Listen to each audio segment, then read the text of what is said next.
बिस्मिल्लाहिर्रहमानिर्रहीम। आज हम इस पे बात करेंगे कि कुर्बानी के जानवर कौन से और कैसे होने चाहिए।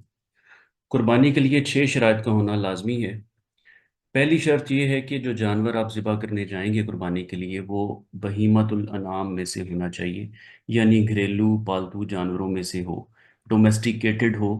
और इनमें कौन से जानवर शामिल हैं? ये है ऊंट, गाय, भेड़ और बकरी। दूसरी शर्त यह है कि कुर्बानी का जानवर शरई तौर पर मुअय्यन उम्र का होना लाजमी है, जिसकी तफसील ये है कि भेड़ की नस्ल में 6 माह का बच्चा कुर्बानी के लिए ज़िबा किया जा सकता है, जबकि बाकी जो जानवर हैं उनके अगले दांत जब टूट जाएं तो उसके बाद वो कुर्बानी के काबिल होता है।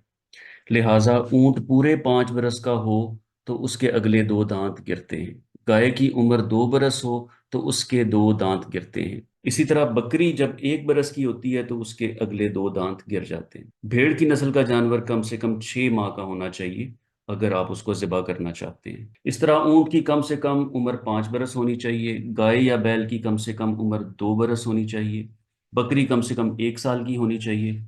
और भेड़ की बात पहले हो गई है कि ये वो जानवर है जिसको आप 6 माह की उम्र में भी ज़िबा कर सकते हैं।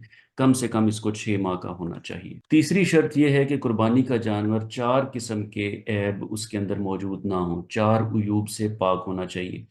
नंबर 1 ये है कि आंख में वाज़े तौर पर कोई ऐब उसमें ना हो, जैसा कि अगर आंख बह कर धंस चुकी है, या फिर बटन की तरह उभरी हुई है, या फिर आंख मुकम्मल तौर पे सफ़ेद हो जाए जो कि जानवर के कानेपन की निशानी है, तो ऐसा जानवर भी आप ज़िबा नहीं कर सकते। नंबर 2 ये है कि वाज़े तौर पे जानवर बीमार हो तो उसको भी आप कुर्बान नहीं करेंगे। मिसाल के तौर पे जानवर को बुखार हो जिसकी बिना पर जानवर घास ना खाए और उसे भूख ना लगे।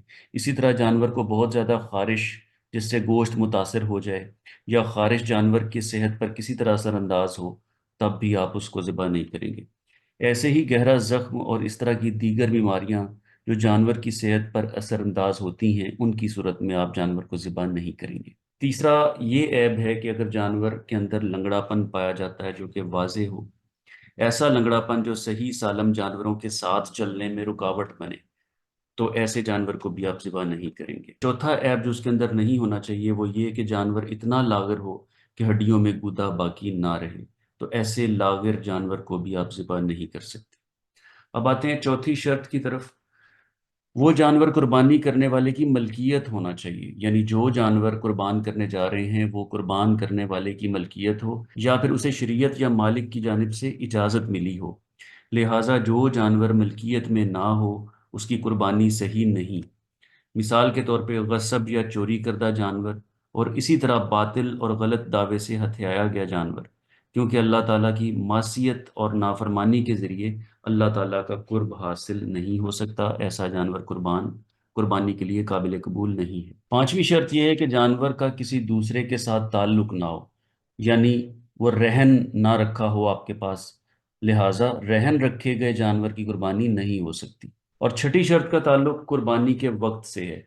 कुर्बानी को शरअन महदूद वक्त के अंदर अंदर ज़िबा किया जाए, यानी जो वक्त बताया गया है कि कुर्बानी का जानवर इस वक्त के दौरान आपने ज़िबा करना है, तो वो वक्त भी आपने मलहूज़ खातिर रखना है। और ये वक्त 10 जिलहज को नमाज ईद के बाद से शुरू होकर अय्याम तशरीक के आखिरी दिन सूरज गुरूब होने तक बाकी रहता है। अय्याम तशरीक का आखिरी दिन जिलहज की 13 तारीख बनता है। तो इस तरह ज़िबा करने के 4 दिन हैं।